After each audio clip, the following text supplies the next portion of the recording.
We are live, brothers and sisters. Welcome back. This is the other Paul. I'm with Craig Truglia for this stream that was organized a bit over 1.5 hours ago, whilst I was still in bed. Fun fact. So we are now here for our long-awaited post-documentary discussion, which we both just haven't been able to come up with time. Whoa, crap! Hang on, my stream now. A time that would fit both of us to actually be able to have this discussion because of schedule conflicts and whatnot. But Craig literally just told me an hour and a half ago, "Hey, I can do it now if you want," and I'm like, "Okay, sure, why not?" So now we're here. We're going to talk about the doco, promote it some more. Craig, how are you going this fine Australian morning? Well, doing well. I've got some big irons in the fire. I think good things and stuff in life. People know how to cancel a show Friday night with Pastor James Wallace. There's stuff that's bad, but we have to remember God is good. And the older I get, doesn't mean events are good, but you're like, well, God's good, so all this bad stuff is for a good reason, and you take real comfort in that. 100% agree. 100% agree. I can't wait for that discussion with him. That's gonna be cool because it sounds like it'll be meaty, but also nice and cordial as well. Especially just knowing you're one of the unique guys on the even in the Orthodox sphere where you will have people on your channel and let them make their case, like that one a while ago where you let the guy make his case for historic aniconism. I've had three people do that. There you go. There you go. 3 people. I had Father James on to argue his case in favor of Anglicanism. I want to bring out discussions, whether it's like, let's say a video like Errors the Catholics, where I'm making a point, or when I let other people come on to bring a perspective onto my channel or whatever else. I want to bring discussions that people aren't having so we can advance the overall narrative, the overall discussion. And I think that doesn't happen enough. Everything's just an echo chamber. And so then you just keep repeating the same stuff, or it's just crass entertainment. It's all about response videos and calling everyone a poopy head, just using maybe barely more highfalutin language to say the same thing. And I would prefer to try to advance the conversation. It's, if you remember, we did when the whole World War III of icons was going on, and then Trenhorn and Jimmy, the other big dude, they made that video. Like, my instant response wasn't to Dr. Gavin Ortler, it was to their video, because I thought, well, here's an opportunity to make an important point, right? And had a panel of Protestants on to make their point. And so it's interesting. Not enough people do it. I think we need to listen to each other when we disagree. I think that the past was we listen to each other and we pass over disagreement. Yep. But I think in the issue with certain guests, it's not even a dialogue. It's more, I give the person an opportunity to make their case, because unless you let them really explain themselves and not get into a, combative question answer, then in reality just devolves into a debate. And that's not always useful until you can kind of bring enough out, I think, in many situations. I agree. That's why I'm actually working. He's a bit busy for the moment, but we're actually planning, once he's available, to have Christian Wagner on my channel to have a discussion on myths about Roman Catholicism, where I'll basically give both popular level and even more advanced false ideas about Roman Catholicism, and he'll basically correct the record. So those kinds of dialogues certainly help advance things a lot, because you'll actually get people on the same page for once, versus Twitter threads and response chains and whatnot, where people are saying the same crap to each other over and over again, and they're just flying right over each other's heads. I'll give them the credit for saying new untrue things. Sure. But now we're here about the doco, and I reckon we give our basic opinions of how's it looking so far. Has this doco been a success? I mean, of course it has, but have you been satisfied with the success of the doco so far, Craig? I have been. It's done more views in a month than the Schism one did, essentially until right now, and now they're essentially equal, which surprised me. I thought the Schism topic actually was more of general interest, but I've noticed also with this video, it seems to lead to a lot more people to actually seriously have reservations about Roman Catholicism. Schism is almost like, all right, well, you're wrong about schism, so what? Like, for me, right, if people know my testimony, my background, almost everything else is less important than who's the correct church, according to my ecclesiology. You don't have to agree with it, but with the Errors of Catholic video, it pretty much gives the impression they're wrong about everything, right? And obviously, I did not cover literally every single topic one could humanly cover, right? But I think the viewers recognize what I did cover were big dogmatic issues, covered them thoroughly, covered them with sources which are from not just like newadvent.org stuff from the Schaff and Waif Post-Nicene Fathers collection, but like stuff from recent translations and things where people realize, wait a sec, stuff I never heard before. It's to the point, and it pretty much definitively shows all the stuff people are arguing about is wrong. It goes a level beyond it, but so fast. Your production quality is what made it accessible, because otherwise people are not. I'm not going to get 21,000 views for an article of the same content. Let's just be honest. Nor the same attention span applied to it. 100% true. Sorry, I was distracted for 1 second because Timothy Gordon decided to tag me in a tweet. So here we go. I thought it was the God memes nice hat, Craig. Is it a nice hat though? It feels like the fedora is kind of expanding now. It's expanding. Well, I can't wear the fedora on my computer chair, and I'm looking for a better audio. And now in this room in my house, and I can wear a hat in this chair. So hat is back. That makes sense. That makes perfect sense. I have to largely concur with your analysis. Well, just basic observation. It's not really that difficult just to see. As you said, pretty much overtaken the first doco now, and it's been out for a fraction of the time. And I think it actually, because it is of more general interest, because whereas the schism was much more focused on one topic, the doco was just an overall. I remember the description I gave it to you that you absolutely loved, where the schism video was kind of like, because most of that schism video was just preparation and context. It was establishing context of like the norms of the church history and all that. And it was only the last section where it was like, okay, here's how that destroys Rome with respect to schism.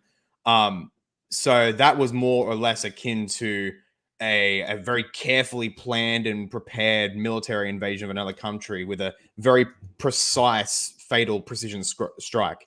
But then this new doco is just the wall of meat, Soviet style. Just chuck everything at once and just overwhelm the enemy. They can take down a squad, a battalion, a division, but there's just more and more and more coming, because that's how this doco is. If Romanism can't answer even one of those doco points, then it's over. It's a very big burden for them. Ultimately, it's one of those interesting accidents of history in some ways, because like no one would actually go about and really try to seriously make it that difficult to keep your system together. But I feel the documentary, someone could watch it and they really could get a very good grasp on all these different issues from the primary sources very quickly at a very high level. I'm not aware of anything else like it. So I'm very proud of the production. I think it's going to have staying power. So, response videos will come and go or whatever. If they do come, I'm pleased that there appears to be one finally in the works. They need like 20 people apparently to get it done, but so be it. I'm a one-man army against a platoon of these dudes. And that being said, I feel that because the staying power, because the content's true, because you could ad hoc all day and just like try to come up, alternate bad interpretations. What you're not going to find is what's stated is just not there in the sources, because it is. And where you're not going to find that it's woefully out of context, because it's not. So it's going to have staying power, and they're going to have to deal with it. It's going to be part of the long-term discourse in apologetics now. I totally agree. What part of the doco do you think is the most effective, substance speaking? I mean, I think I'll give two answers. For the normal person, it's always anything with the papacy, right? And it's papal infallibility, which it starts with.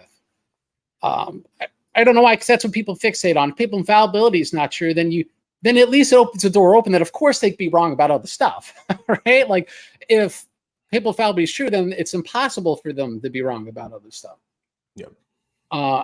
However, I think perhaps if I were to say probably the best argued one that people don't appreciate is the indulgences one. I mean, and there's just nothing out there about it. I almost feel like maybe we should make just a version of the indulgence video just in isolation, so people have 7 minutes on indulgences and do like a spin-off video on it. But it's like just that alone. I mean, how do you defend that without, again, resorting to meta Newman, or super Newman? And that's why the end ends with Newman. Like let me talk about one critique I had before, because I'm sure we're going to do a whole issue on critiques, where someone said, well, Newman's not dogmatic for us. I mean, I'm not claiming he's dogmatic. The other things were dogmas. The reason why it ends on Newman is so that way people can't try to take something like indulgences, where it's just clearly not part of the apostolic deposit of faith, and try to Newman it into existence, right? By saying, well, Newman doesn't work. Now you can't do that. And so it just leaves the Roman Catholic viewer just like, what do I do with this? And so, it's that's why I've been really trying to nicely, and didn't say anything nasty to anyone, nicely goad serious responses, because they're going to have a pretty uphill battle. And I think what's going to come out will be just the most ad hociness of ad hocs and non sequitoriness of non sequitors, and ad homininess of ad hominems, because they got nothing else to go by. And I think they'll do more to prove my point by doing that, because the audience is going to see, wait, this is ad hocs, non sequitors, and ad homs. It's there's nothing here about the content that's actually wrong, and then I've proved my point. Yep, that makes perfect sense. That indulgence section, that's why I thought you would pick that one out, because I noticed too that one is very thorough. Everything else as well, but particularly that section.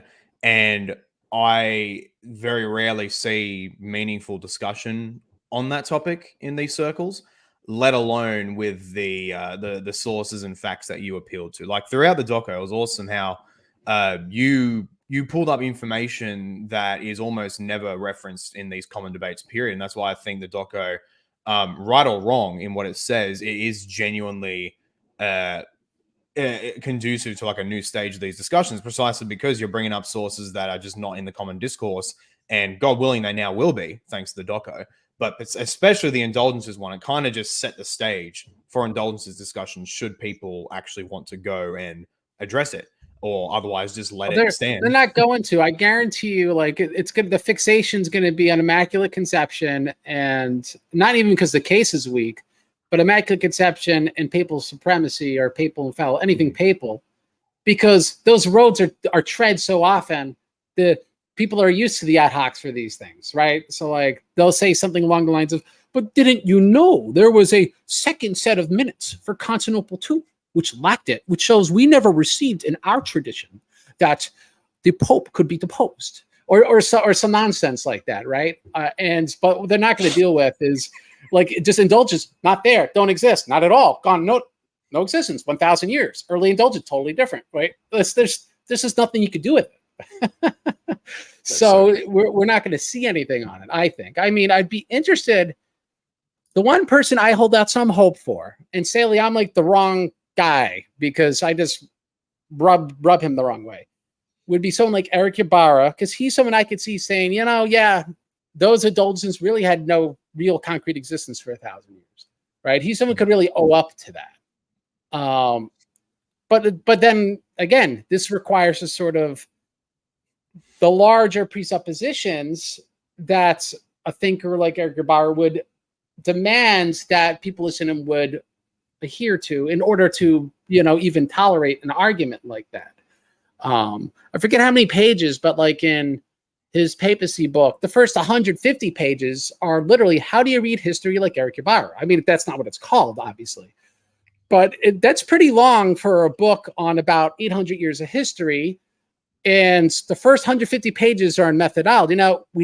I think people absolutely have to bring out methodology, right? Yeah, and into any that's discussion. what I do like about that book. And be clear about it. But like, if you can't kind of talk about what your methodology is in like 2 or 3 pages and really give me, and have it, if someone asked you, a 2 or 3 sentence response to what your methodology is, it kind of sounds like you're, and I'm trying to put this charitably, it kind of sounds like you're trying to make people buy into a abnormal way of thinking that requires a lot of layers in order to even begin thinking that way. And like, you know, like I said in a very big video that was on Orthodox ethos, it's a postmodernist epistemology. And maybe we need to talk about that a tiny bit, but I'll just say real briefly, that's not an insult. It's an epistemology. And so we have to be able to at least say, this is really my epistemology. I think what a lot of Roman Catholic apologists don't realize is because that they're doing ad hocs, they don't realize they're sometimes postmodernists and sometimes they're not.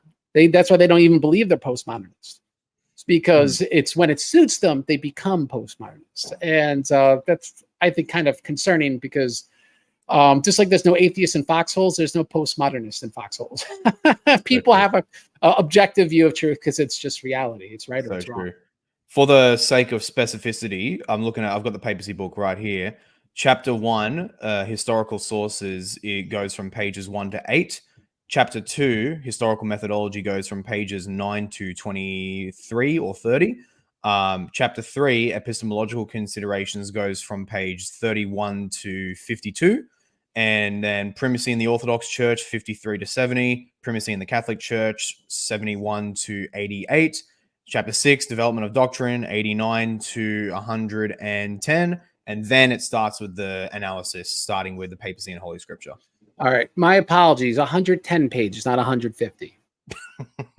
No, seriously. I actually thought I remembered like 156, like the number in my head, but I was off. I'm sorry. No, yeah. And in fairness as well, a lot of that is just defining the different positions as well, which I think is fair. Because I do think that, which is true. But when it's that many words and that many pages, it's because you need to frame the discussion in a very peculiar sense. That's my argument. Sure. To each their own. Yeah. Okay. So this was literally planned right while I was in bed, so I didn't have any real talking points ready. Do you have any other major things you want to raise up? I mean, well, it's and I like someone said, I'll slap some hyper Newman on it. Yeah, I think that's the right way of putting it, is the hyper Newmanism. I'd say, well, let's talk about some disappointments where I feel that there should have been a lot more Protestant traction on a video like this. And it speaks to the poor state of the Christian apologetics, where like, well, we can't give airtime to this because this will expose them to others, like this sort of like strategic sort of thinking where there really isn't, in my opinion, a real academic or intellectual love of it. You know, so like we're so used to trying to fight for our particular tribe, I think we lose our heads. And that is something that's disappointing. When the recent video failure of Eastern Orthodoxy came out and someone tagged me on, I looked into it, and my response was initially like, it's well done, right? Like, I don't know, there's difference in presupposition. I don't know if I really even want to respond to it because that'd be kind of boring. Mm-hmm. And right, I'm able to look at something I disagree with and appreciate it. So, but like it appears that the people that are against failure Catholics are too busy uploading videos with my head superimposed on top of Jay Dyer spanking me and weird stuff, like, you know, like I'm just saying, like kind of creepy, weird stuff. And people that should know better not sharing video, pretending doesn't exist and stuff like that. Mm-hmm. And, you know, that's disappointing. But at the end of the day, I didn't make money from this. So, like, it's not a big deal. Yeah. It's just more. You literally paid me for this. You literally paid me for this. So it's the opposite. Well, to be fair, donors, Mark in the end, mostly is anonymous. Donors. That's true. Paid for this. They essentially, I did pay for it because, like, I matched their contributions for charitable donations to Cambodia. That's how I got the blessing to make the film. But it's, but yeah.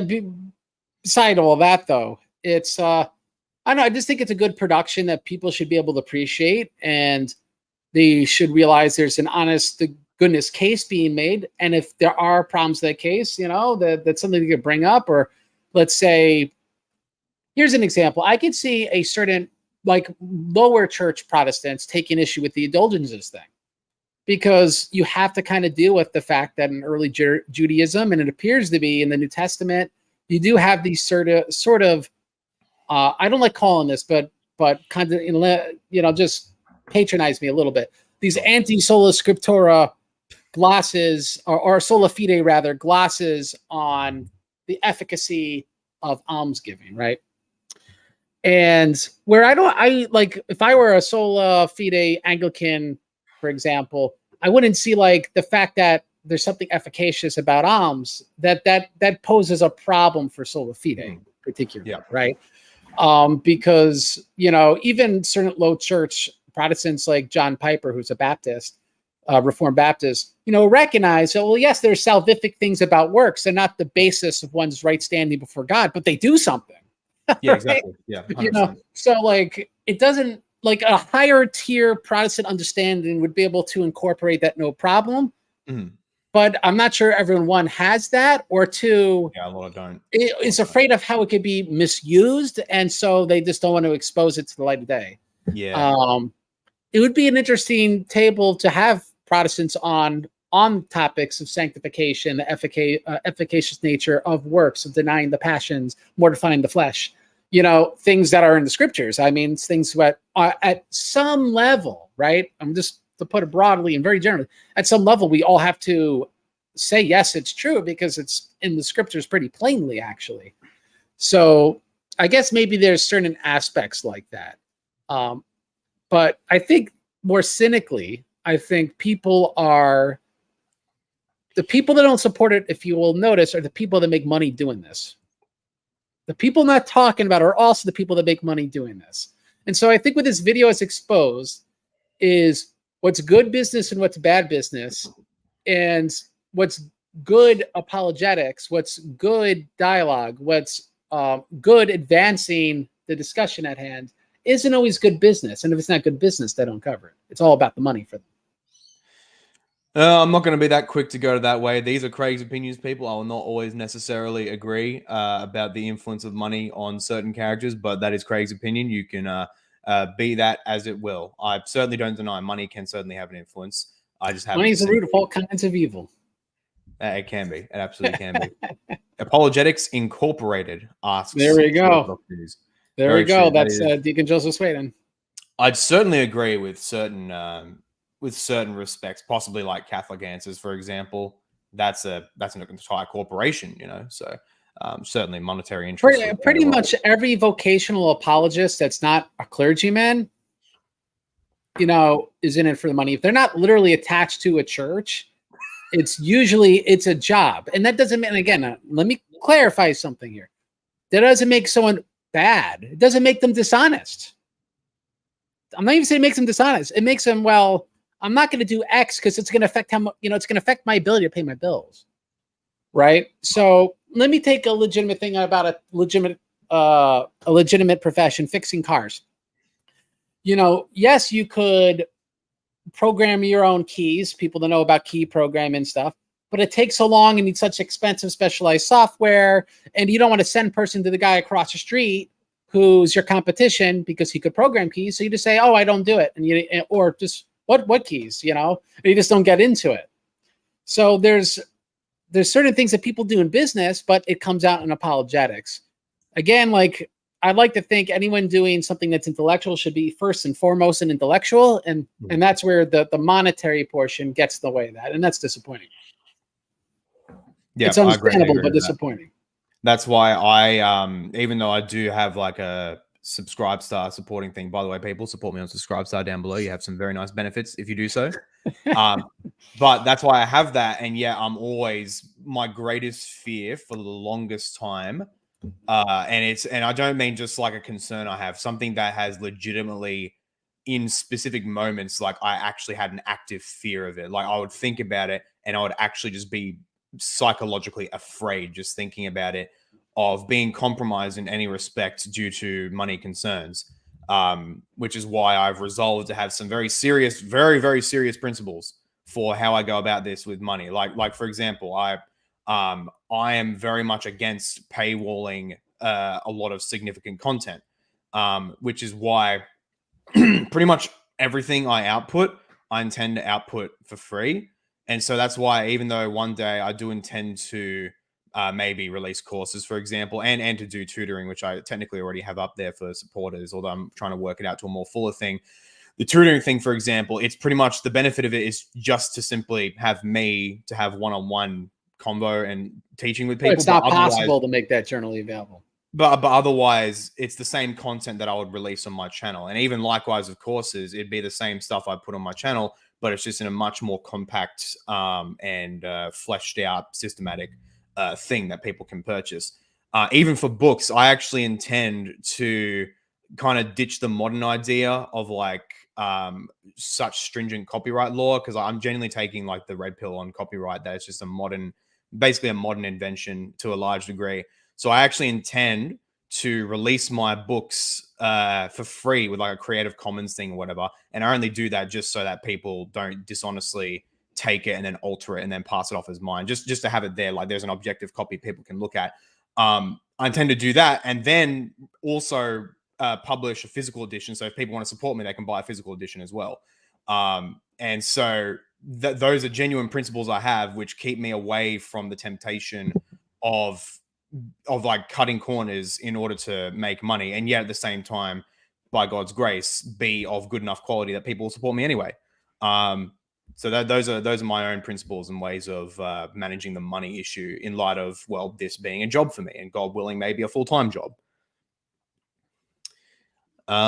So that was a nice tangent, but otherwise, yes, I will address that on Twitter. That's actually what I was looking at while I was distracted for a brief moment towards the beginning of this. I'll be actually addressing that on Twitter. To put it very nicely, Tim is dishonest, extremely dishonest. And there is private correspondence to prove that. So I will get to that after this stream. But nonetheless, again, hadn't planned this except for when Craig messaged me while I was in bed an hour and a half before we started. Should have started in bed. Why not? Hey, I just gotten up now. Oh man, what else? I like this comment from Jeff Robertson saying Catholic apologists play whack-a-mole with no coherent strategy. Paul and I have discussed this, and so that's the thing. Like, that's where I was speaking before about how the epistemology is not consistent. It's just what suits them at a given moment. And yeah, it's disappointing. There's certain times where, having an orthodox epistemology, you hit a sort of wall with sort of stuff. And that's why I always do, orthodox hat on, orthodox hat off, because I have to say, all right, I've hit the limit of what I could really say with the orthodox epistemology, but aware of, let's say, in the materialist epistemology or something like that, that I could discuss an issue from a different angle. And I think most people aren't comfortable with that. And because they're not comfortable with the tension that they're the limits of any given epistemology. I don't know, that's never seemed to bother me. So I guess that's why that's easier for me. But speaking of epistemology, the Errors the Catholic video really doesn't demand of the viewer to have an orthodox epistemology. It doesn't demand that really a consensus of saints is a specific thing that's like binding or whatever. It kind of just makes a historical case from a materialist perspective. It doesn't require a codified view of history. And so for that reason, it's really good for general consumption. A book of mine that will be published this fall, God willing, the Rise and Fall of the Papacy, I actually have to address the issue of epistemology in not so many words as some people in the introduction.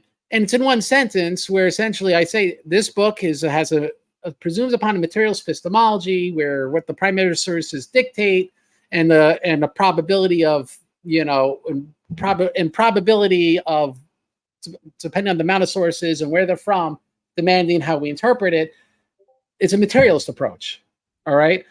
And I said, but that is a condescension to those outside the church. This is not precisely how Orthodox understand history. So that's right in my book, but I don't dwell in it any longer than that. There is an interesting, do you remember, Paul, because you have like an advanced copy of this book. Do you remember the quote on the jacket of the book? Who's quoted and what it says? I don't think I got the cover of the book. I got the book itself. But you have on the Word file what's going to be on it. Hang on. Well, the point is you can say, no, I don't remember.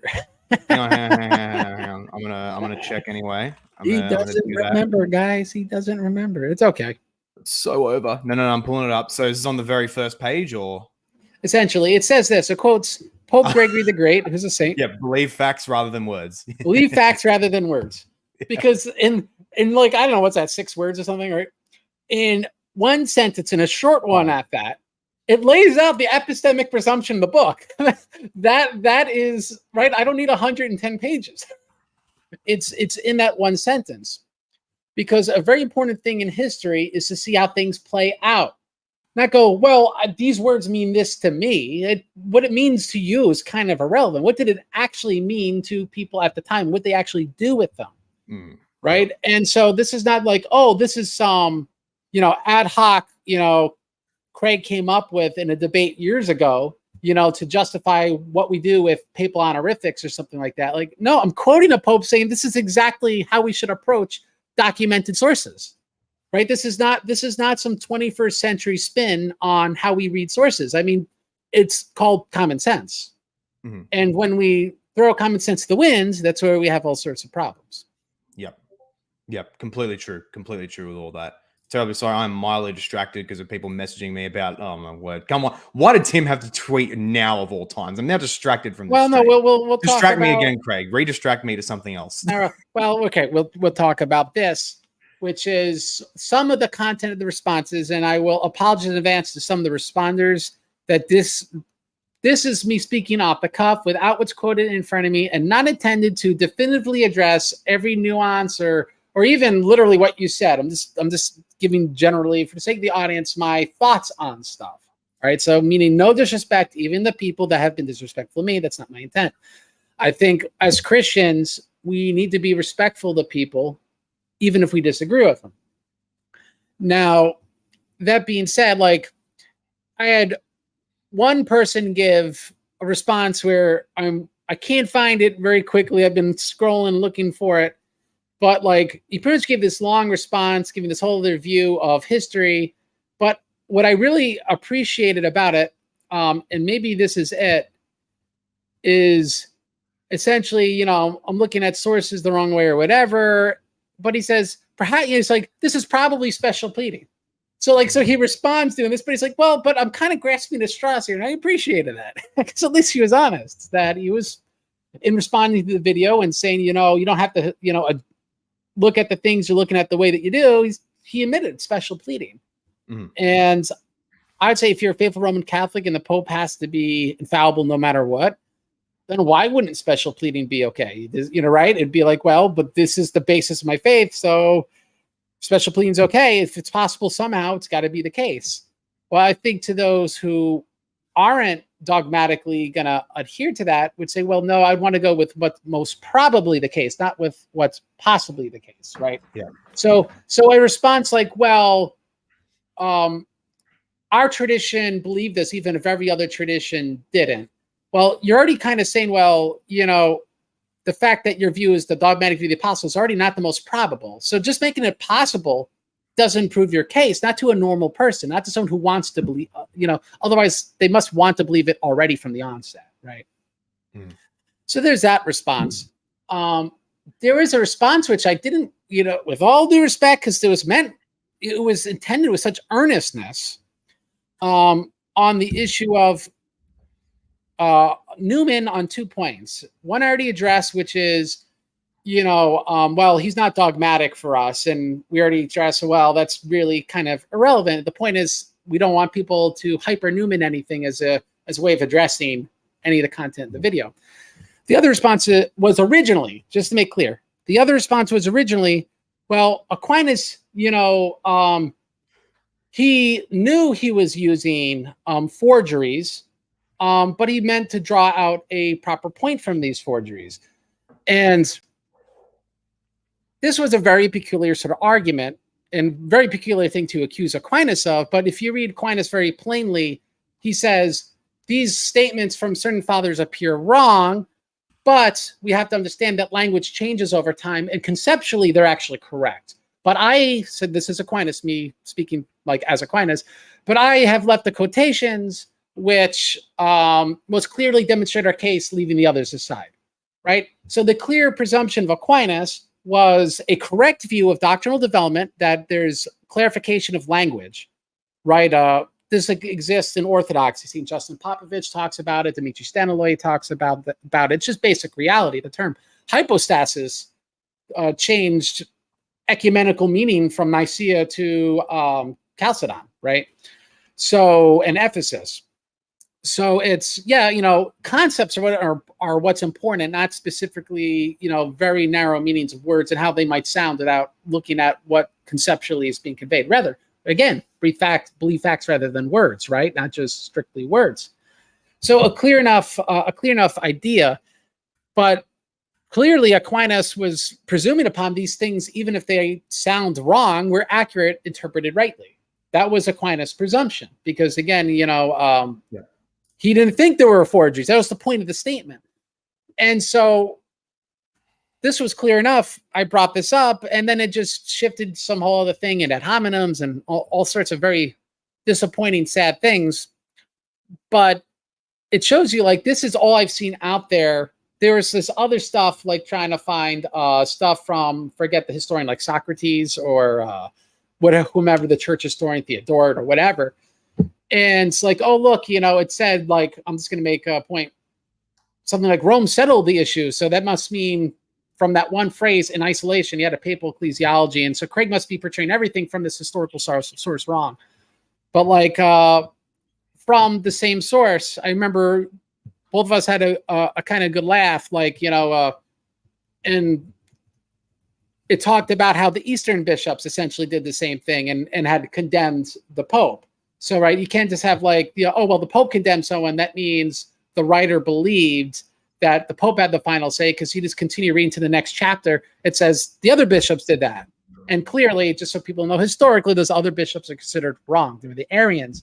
But the point is, that's why we got to be careful with language and not just presume, oh, it's because he's presuming upon an explicit ecclesiology by making the statement. If we were to do that, then it contradicts itself within a chapter. So there were pretty poor responses, which explains the ad hominems.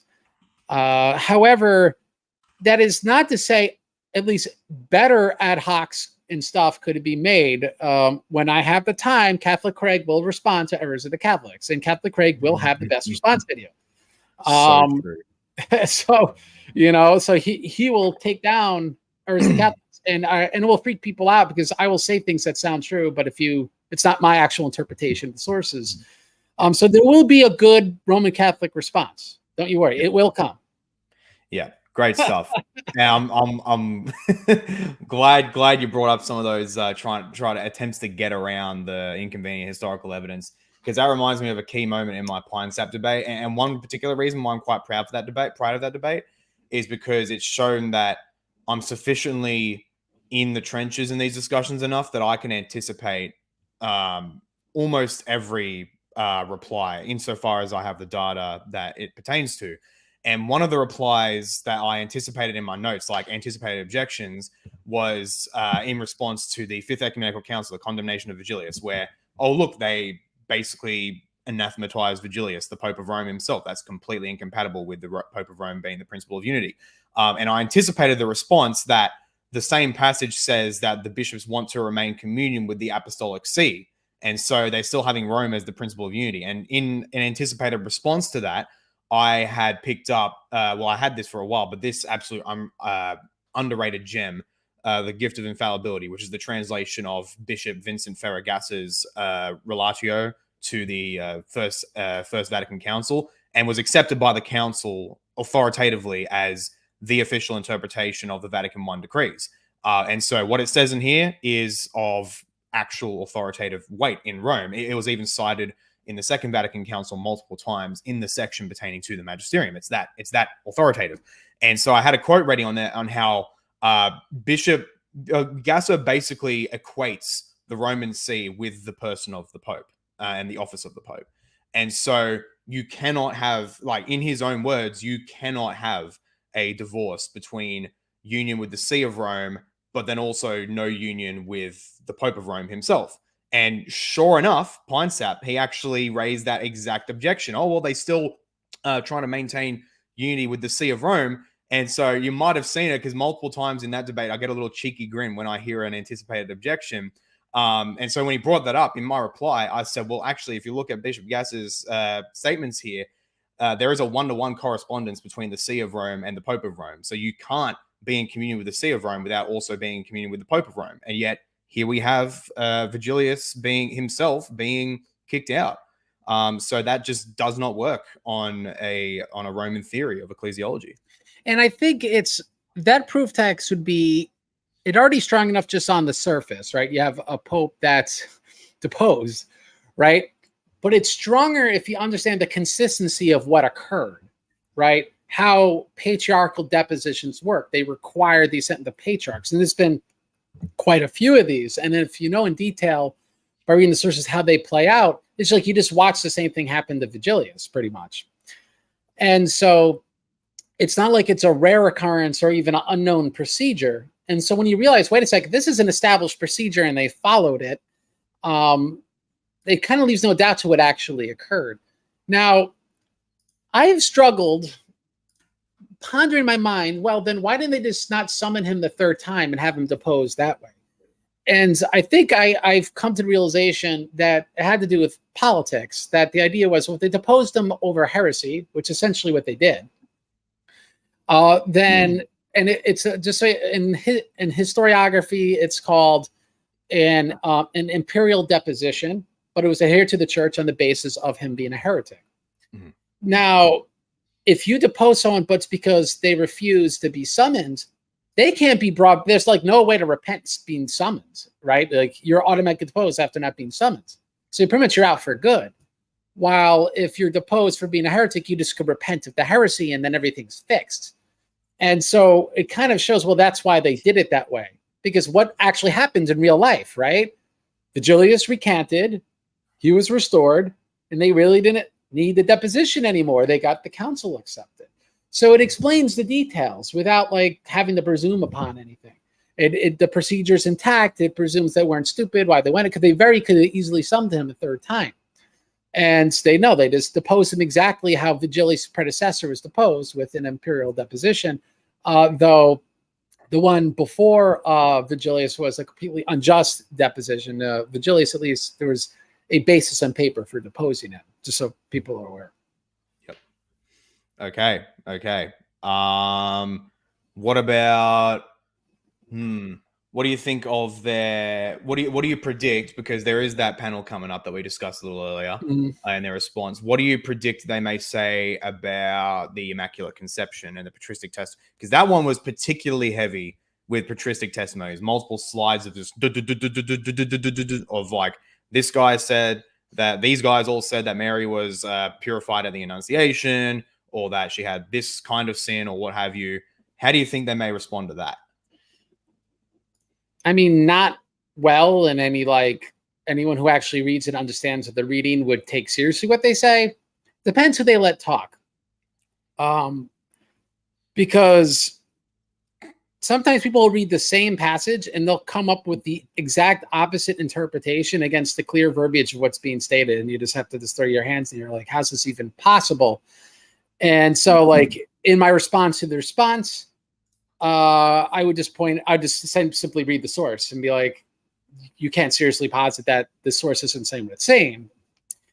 The only good argument, well, maybe good's not the right word, but the only argument that could hold some sort of water would be, well, Augustine's fallible, right? That's why I put the Latin and English up at the same time with the PL citation, right? It's like, well, just Augustine's wrong. Fulgentius and Rupes, he's wrong. Damascene, well, yeah, he said that, but I'm just gonna presuppose he believed in a body-soul duality where the body could die and the soul could be sinless, right? You know, which, by the way, you can't if you understand Book 3, Exposition of Orthodox Faith, where he gives his anthropology, and such a view is impossible. But right, I could see like kind of low-level excuse making, which doesn't work if you understand the actual father and their anthropology, which is why I'm published on the Immaculate Conception. It's in a journal in Europe, so that way people realize I did this on purpose so people could realize, like, no, this is how Orthodox people really think about this stuff, because there's all this hang-ups about original sin and everything. So I went and got published in Romania, and it's about anthropology, right? You know, because you have to understand what their view of the fall was to even intelligently talk about whether or not the Theotokos had original sin, right? If you don't understand the Orthodox doctrine of the fall, then what is original sin then? Right? So this was very, very important in the discussion. And I noticed many Roman Catholic responses just presume upon pretty late scholastic views of what original sin is, and not like what the authors they're reading actually believe anthropologically. Like it would be better just to say, though it's ridiculous, but it'd be better just to say Damascene's anthropology is wrong, because it's not the scholastic view, right? It'd be easy to say, yeah, Augustine's anthropology is wrong. It's not the scholastic view. But what comes out is just everyone's wrong, which is why if you read the Catholic Encyclopedia article, it just says, yeah, it's the Immaculate Conception was kind of obscure in the past, and a lot of people seem pretty wrong about it, and which is quoted in the documentary. Because how else could you look at the early sources? They clearly don't have the scholastic anthropology, and whenever they ever get specific on the issue, they actually explicitly contradict it, right? And for those go, well, there's not more on it. Well, like, how could they respond to something that wasn't invented yet? That's why you have to know the anthropology, right? So if the Theotokos was purified from original sin at the Annunciation, you don't need to go to, well, what was it at conception? It's like, no, they talk about the Annunciations when she's purified from sin, right? So there's other stuff that's actually way deeper, where it's more like in-house, where I wouldn't even say it to a larger audience on the issue. It gets so much deeper than they could even try wading through those waters. And, so which is, again, I essentially gave like a, what's it called when you give a like lecture on your published work? This is what I used to do it when I was in college. I can't remember what it's called anymore. When you give a talk on a paper, and that being said, there's been no response to it because wait, you're thinking about it.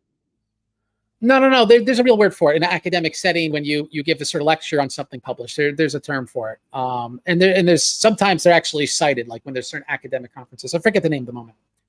But that being said, it's for that reason no one can respond to it because it's the waters are just too deep. They're not prepared to, and that's not because I'm so great. It's just, again, it's the difference between someone who's doing published work and in a specific type doesn't mean I'm God and everything. That's not my point. The point is there's between someone who's doing published work, who's dealing with the primary sources, it's dealing with the academics that actually study the issue professionally, and someone who's just ad hocing because they can't believe God's real unless the Pope is infallible, and that's not possible. The Immaculate Conception is not true, right? So there's a very different approach. There's the approach of desperation for those that need the papal comfort pillow, and there's the more dispassionate, academic approach someone could take where they don't really have that, dog in that fight.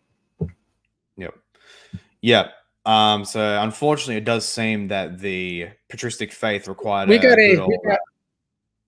Sorry? I think there's a bit of a delay now because you did cut up a little bit as you were talking. Yeah, no, we have a good question down there. I don't know when you're doing questions. Hang on. I think you might be a little bit delayed. Oh, you can finish. Okay, yeah, I think you're really delayed actually. I think there's a really big delay. That was like a solid 5-10 seconds. Let me back out, go back in. Sure. Yep, sure. All right, cool. So Craig will be coming back because there's some weird delay happening right now. So yeah, we'll definitely look at this question. How does the Orthodox view on original sin differ from the Western Protestant view? Does it differ at all? Good question. Especially since from the little bit I've been looking at recently, apparently, there's the Orthodox Church view, and then there's the Romanides view. Thank you very much, Father Sweden, by the way, for that. Yeah, apparently there is a great gulf in views and original sin between them. So I guess depending on which version you adopt, the answer may differ a bit. Yeah, I'm not totally sure. Not totally sure indeed. But I guess we'll have to wait for Craig to get back. Fun fact, Craig, our Fatima roundtable was deleted by the Michael Lofton show. I remember that. Oh, man. That's unfortunate. That is unfortunate. Oh, man. Yeah. How's it going, people? You guys are... All right, we're back. You good?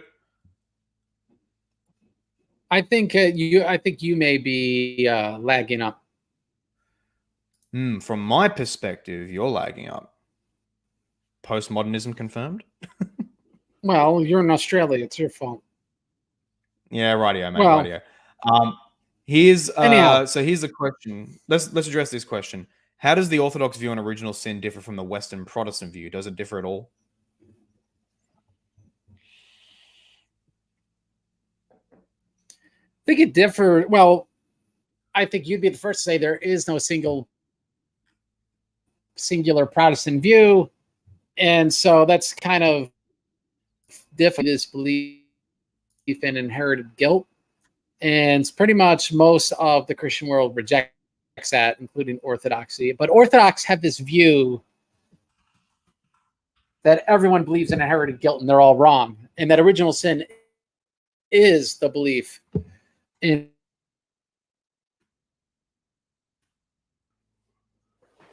Oh, hang on. Nope, he's frozen up again. Aye. Craig's frozen up. Yep. Okay, this is not good. That sucks. Yeah, you froze up pretty bad there. And you froze up again. Far out, Craig. What's with your internet, brah? Come on. Come on, man. Me already being tired from just getting up was bad enough. Now to deal with your internet? Come on, man. Come on. Oh, dear. I'm going to PM him. It's fixed. It's fixed? All right. How's the delay looking? Should be fixed. Wow. Okay. That's still a very long delay. But I'm now? Try to manage it. So can you continue with the answer Well, on this question?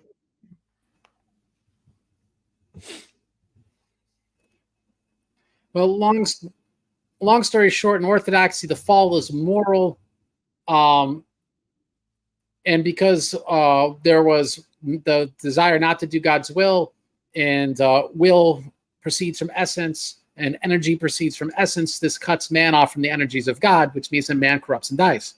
So you cannot die without there being a moral fall. And what God does is he actually rectifies man morally. That's why we don't have a forensic view of justification. And that correction of man's justice is actually what is the basis for man's immortality, because it's the antithesis is the basis for death. So that's the Orthodox view of original sin. Okay. Do you know if this differs greatly from the so-called Western Protestant view, or?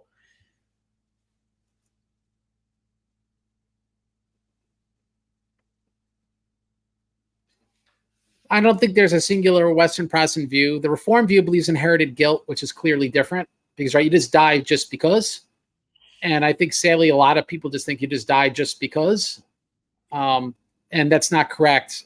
And so even if you died because of Adam's guilt, or you come up with some sort of weird umbrella, like Adam is that federal head, and because he did bad, he, because we come from him, we are held with the responsibility of Adam. It's just another way of having inherited guilt. And so that's incorrect. This is completely arbitrary that God just punishes people with death just because. Adam did something bad, and now you die just because you're related to Adam, just because. But how does that not reduce to a sort of inherited guilt?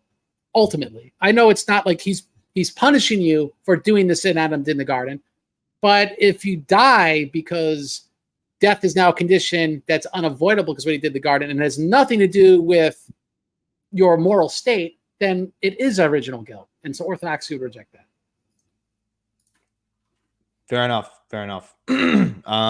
Question: did ancient Eastern Orthodox monasteries / episcopacy compile codexes or codices to be accurate? Oh no. Has he frozen again? Craig, fix your internet, brah. Oh man. Why is it consistently on my channel, I, the Australian, have the best internet? That's just backwards. All right, now, is it fixed? This is my last little trick. Is it fixed? Okay, I can hear you and see you. Yes. I just talked. Could he talk right back? Talking. No, it's lagging. It's still lagging hard. I'm really sorry, audience. That's still a hardcore delay. But is that would you be able to go for that question, perhaps? Did monasteries compile codexes? Like, what's he mean? Like, I actually, top of my head, don't know what he means by codex. Like, of course, they got books and stuff. I assume he means like the Bible, for example, when it was first compiled into codices and not just separate scrolls. Maybe. I mean, yeah. I mean, it's everyone did that. Fair enough. Well, we may call now because I think we've more or less said all that we wanted to say in promoting the doco. Craig, do you have any last words for us? Any last promo words or what have you? Well, please, if you haven't, watch Errors of the Catholics. Stay tuned for pray for my family, please. Pray that I'll be able to do the show with Pastor Jason Wallace sooner rather than later. And there's big stuff coming down the pike, and big stuff that's actually not even strictly in the apologetics world, which is good because I keep saying, well, I'm retiring. I've been doing less. And that will continue, but it doesn't mean I'm going to stop doing stuff. It's going to just be newer, bigger stuff. So stay tuned for that. Let me say this, actually. I got one thing because it connects to your channel. The whole thesis with Anastasius Librarian, which was debuted for the first time on the Other Paul channel, has already started to gain some steam. There's been a recent 2023 article by Dr. Evangelist Chrysos, which kind of touched on aspects of it. And there's more coming. I'll just leave it at that. Wow. Okay. How do you spell his name? Chrysos, Chrys. Or ChrYsos. Chrysos. Dr. Chrysos. And what's his first name? Evangelos Chrysos. Sweet. Okay, I'm going to be looking at that paper. That sounds pretty cool. So I guess once the book drops, that's when some more epic stuff is going to come. And I think there's other stuff. There's other stuff in academia that's coming out. What will become impossible to avoid is that this is not some half-baked thing on a YouTube channel. Like I said, this will eventually win out. This will eventually become the view of scholars, and it's slowly starting to happen. Very confident claim. We'll have to see how that plays out. And I think it's most fitting to end on this comment by Bob Joe. So that documentary was meant to revolutionize the talking points between Orthodox and Catholics for generations to come. And I say, yeah. You know why? Because it's going to take 100 years for all those books to become open source. Right? So people just keep rehashing the same stuff until new stuff is open source. So the answer is yeah. I agree. Well, Craig, thank you so much for coming on to this show. And I'm really glad I was able to make this doco project with you. Your intellectual baby, so to speak, but I had the privilege, of course, of putting it together. And for anybody who hasn't watched it or wants to watch it again, the link is down below. Do watch it. Do share it to anybody you think will benefit from it. It was a genuinely awesome documentary to make, and it is awesome in the output. We got to pump those numbers up. So let's keep smashing it out. Let's get it to 100K one day. Who share, knows? share, knows? share, share, share. Share the video. Demand that James White shares it. Share that Gavin Wortloon shares it. Demand that Gavin Wortloon shares it. Demand that everyone shares this thing. You know, so we don't have to hear this old drivel anymore, and we can get to new topics. 100%. Well, ladies and gentlemen, thank you so much for tuning into this stream, those who did and those who may be watching after the fact. We are right on the 1 hour mark now, so I'm going to conclude with saying thank you, Craig, for coming on. This has been Craig Truglia.